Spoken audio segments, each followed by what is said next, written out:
Hello students, আজকে এই video থেকে তোমরা ফাংশন আর মেথডস সম্বন্ধে ইন জাভাতে কি করে এটা লিখতে হবে, কি এর কনসেপ্ট আছে, এটা ইন ডিটেইলে তোমরা দেখে নাও।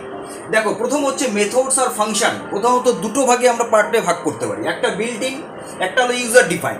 তাহলে বিল্ট ইন কোন ফাংশন? যেটা অলরেডি বিল্ট করা আছে, অলরেডি প্রিডিফাইন করা আছে, যেরকম প্রিন্ট ফাংশন, যেমন প্রিন্ট এলএন ফাংশন, যেমন প্রিন্ট এফ ফাংশন। এইগুলো ফাংশনগুলো হচ্ছে বিল্ট ইন ফাংশন। এইবার ইউজার ডিফাইন ফাংশন কোনগুলো? যেগুলো আমরা ইউজাররা, যারা ডেভেলপার, যারা প্রোগ্রাম করছি, তারা যদি কোনো ফাংশন রেডি করে, সেটা হলো ইউজার ডিফাইন ফাংশন। এইবার এই দুটো ফাংশনেরই ক্ষেত্রে এই মানে সিনট্যাক্সটা কিন্তু সেম। ফাংশন আর মেথডসের সিনট্যাক্সটা কিন্তু এই দুটো টাইপসের জন্যই সেম। কীরকম? প্রথম হচ্ছে পাবলিক, প্রাইভেট বা প্রোটেক্টেড। এটা কি? এটা হলো মডিফায়ার। এই মডিফায়ার প্রথমে দিতে হচ্ছে। তারপরে স্ট্যাটিক মানে ফাংশনকে যখন আমি কল করব তার কি রুলস আছে সেটা। তারপরে ভয়েড মানে কি? ডেটা টাইপ, মানে কি টাইপের ফাংশন বা মেথডসটা ভ্যালু রিটার্ন করবে সেটা। তারপরে হচ্ছে ফাংশনের নাম, তারপরে প্যারেনথেসিস, তারপরে কার্লি ব্র্যাকেট ওপেনিং এবং ক্লোজিং। এখানে মেথডসের বডিটা থাকবে। এইবার এই যে মেথডসটা যেখানে একসাথে bunch of block of codes একসাথে রান করে, সেটাকে আমরা বলি তো মেথডস। তাহলে এইবার এইখানে এই যে মেথডসের যে নাম এবং তার যে প্যারেনথেসিস, এই প্যারেনথেসিসের যে আর্গুমেন্টস আমরা দেব, সেটা আবার দু রকমের আছে। একটা ফর্মাল, একটা অ্যাকচুয়াল।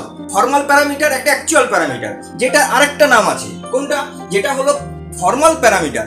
সেটা হচ্ছে যখন আমরা মেথডকে ডিফাইন করি, মানে যখন মেথডকে আমরা ডিফাইন করি, তখন যে এই প্যারেনথেসিসের ভেতরে যে ভ্যালুগুলো আমরা দেব, মানে ভ্যারিয়েবলগুলো আমরা ডিফাইন করব, যদি ইন্টিজার টাইপের হয় তাহলে ইন্টিজার, যদি ফ্লোট হয় তাহলে ফ্লোট, যদি ডবল হয় তাহলে ডবল, যদি স্ট্রিং হয় তাহলে স্ট্রিং। আর যদি ভয়েড হয় তাহলে কোনো কিছু থাকবে না। ভয়েড মিনস মানে ফাঁকা। ফাঁকা মানে এটা নয় যে একেবারেই নাল, না। ফাঁকা মানে এটা যে এখানে কোনো প্যারামিটার পাস করেনি, মানে ফাংশন কোনো ভ্যালু রিটার্ন করবে না।